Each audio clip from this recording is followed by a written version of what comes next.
So let's talk about the company you're building now. You've had a great career. You could have easily, stayed in the corporate route. Yeah. I'm sure you'd have made a lot of money as well. So why start a company? I was making good money. Only crazy people leave those good jobs to start a startup. But it fundamentally came out of I think frustration um, because the current technologies that were in the marketplace really didn't serve the need for when I was the head of product for um, an AP automation tool. So if you think about it, we were processing something along the lines of, let's say, 10 million documents annually. And we were spending somewhere around like $200,000 on the technology for data extraction and maybe another five to 700,000, let's say ballpark. So let's say all in total about $1 million just to get data out of these documents so that we can automate all of the downstream processes for AP automation.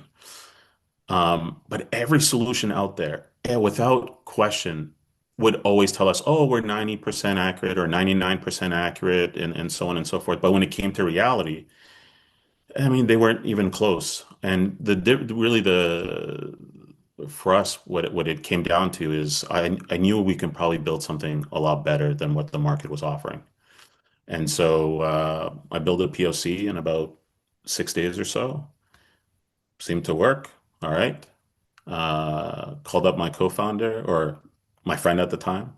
I said, "Hey, I think I got this thing. I think we can do something with it. Would you be interested?" And he dropped everything. And next thing you know, on May 5th, on May 1st, I quit or quit the day before, started the company on May 1st, build, and then officially launched on May 5th of this year. So you're not just reading documents, you're reading very specific types of documents. Yeah, so in the world of sort of AI now, and when we get into the company, so ParseIQ is a vertical AI data extraction tool for documents, specifically for finance and accounting teams. So unlike a lot of document extraction tools that are, hey, we'll just extract everything and anything for everybody, and oftentimes what they do is they extract the text, which is part of the problem. They just extract the text on the document and then they send it over. And now it's up to an engineer or somebody else or a product owner or product manager to decipher what that content is and write a whole bunch of rules around what they should throw out, what they should keep, et cetera, et cetera. And that trickles downstream when they try to do any sort of automation step. And so ParseIQ, we specialize solely on those types of documents that accounting and finance teams handle. And we don't just do data extraction. So we do data enrichment. Enrichment is like, okay, so we have a bit of data from the ERP, the accounting system, and so on and so forth. That feeds and marries up with the data that's been extracted. Then we do a whole set of validation processes such that what you get at the end is a structured data that is system ready for whatever downstream process that you have to ingest and actually be valuable. We don't just toss the data, extract the data, and just toss it over the fence and just hope, hey, hope you have fun with it, make sense of it, and off we go.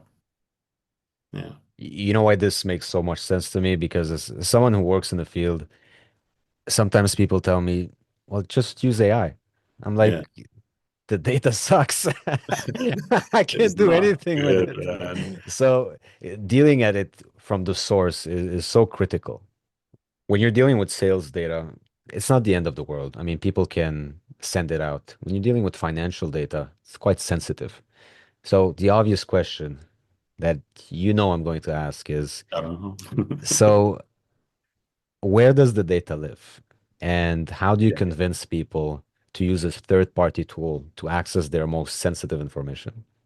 For sure.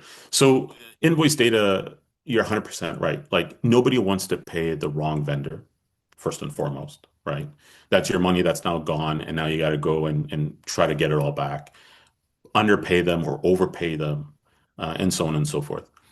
And so with all the sort of validation rules that we put around the entire process, we tend to handle those quite well.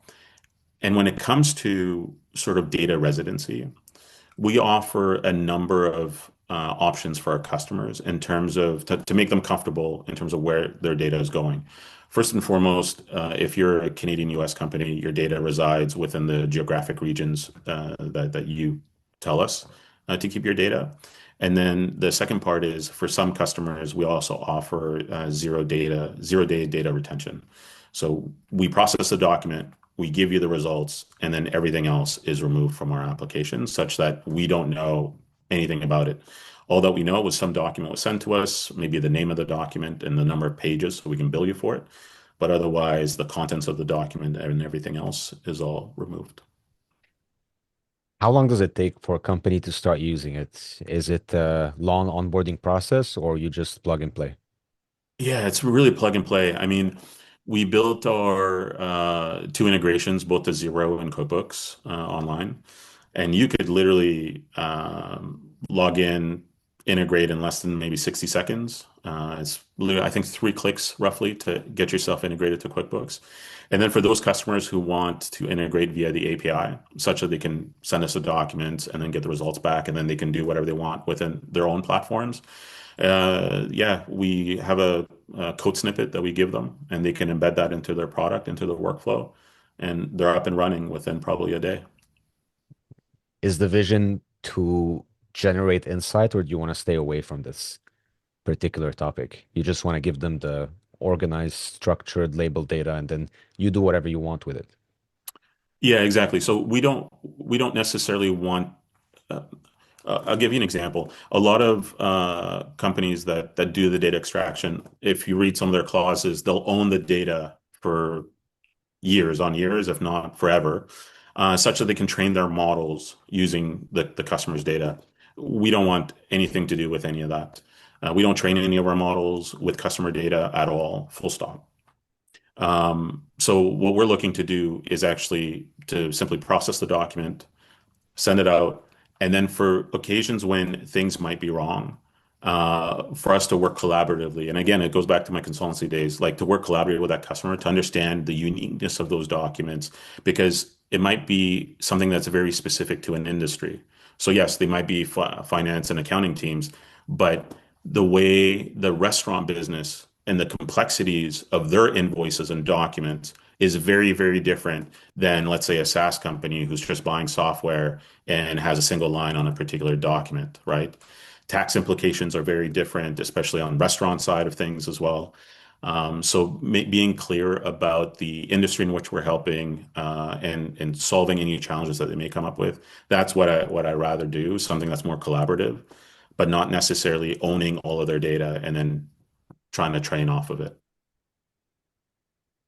A lot of companies I've talked to have either fears or are excited about the evolution of the technology, specifically the LLMs.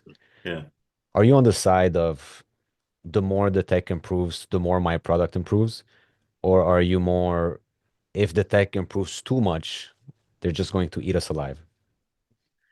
No, I don't think so. I mean, uh,